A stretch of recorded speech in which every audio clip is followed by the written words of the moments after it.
అమరావతి ప్రాంతంలో అక్కడ జరుగుతున్న కార్యక్రమాన్ని,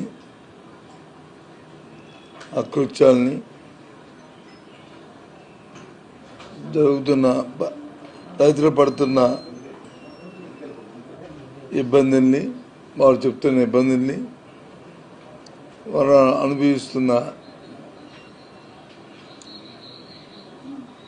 కష్టాన్ని, నష్టాన్ని, లాభాన్ని వారు చెప్పిన రమ్మంటే మా ఎమ్మెల్సీలతో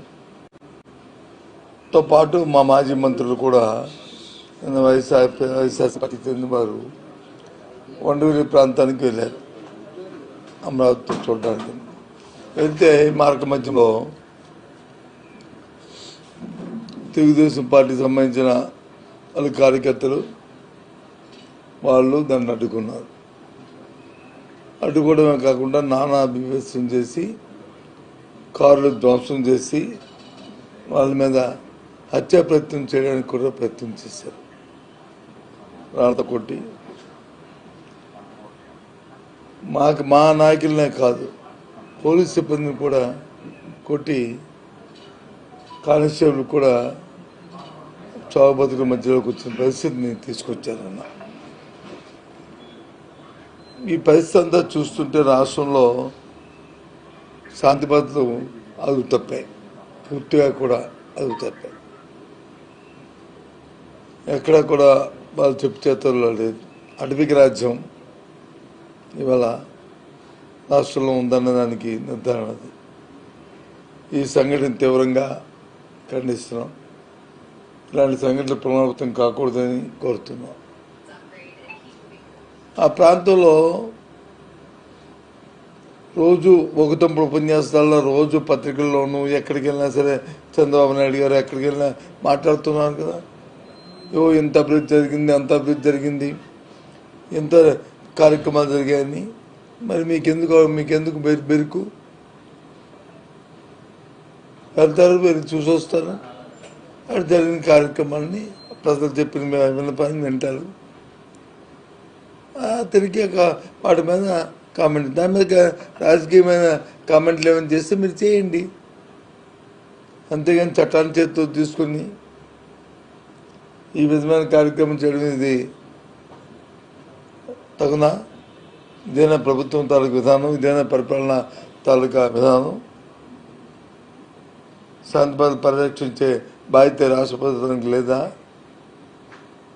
అంటే మీకు దీంట్లో చూసుకుంటే అక్కడ తప్పులు జరుగుతున్నాయి, అక్కడ రైతులు హ్యాపీగా లేరు, అక్కడ అనుకున్న మీరు చెప్తున్న మాటలకి దొరుకుతున్న పరిస్థితులకి విరుద్ధంగా ఉంది అనేది నిర్ధారణ అవుతుంది. లేకపోతే ఎందుకు మీకు పులుకు, ఎందుకు మీకు బెరుకు? చెప్పండి,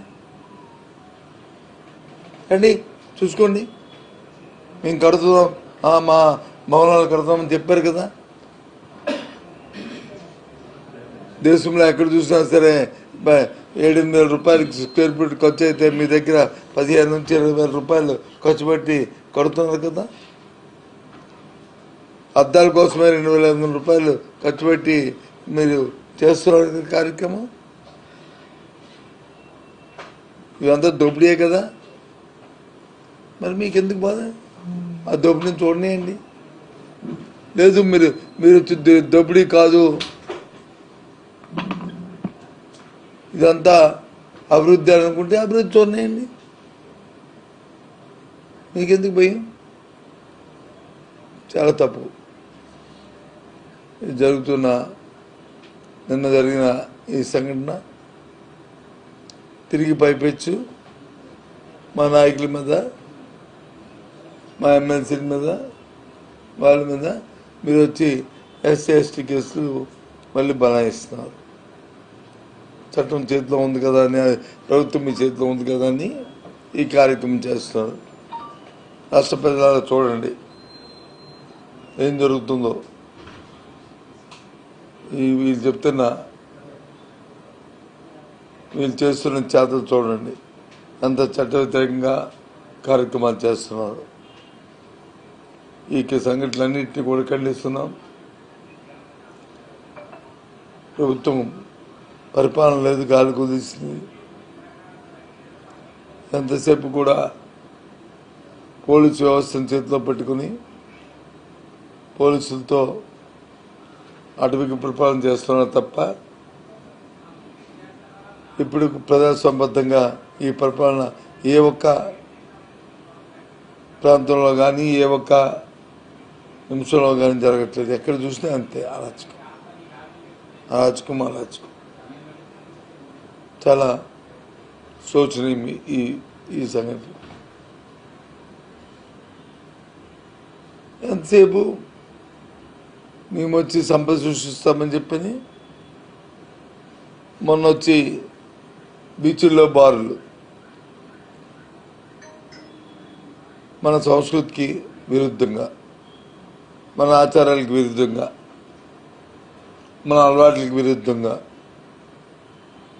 ఇప్పుడు వచ్చి బారుల్లో ఎయిర్పోర్ట్లో బారులు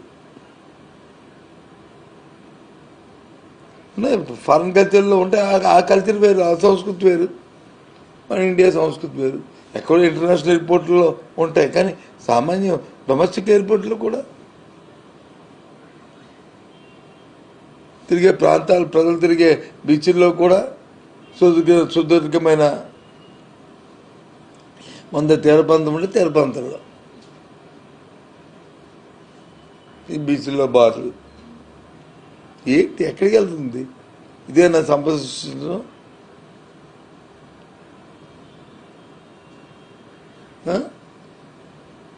ఏమిటి ఈ కార్యక్రమాలు?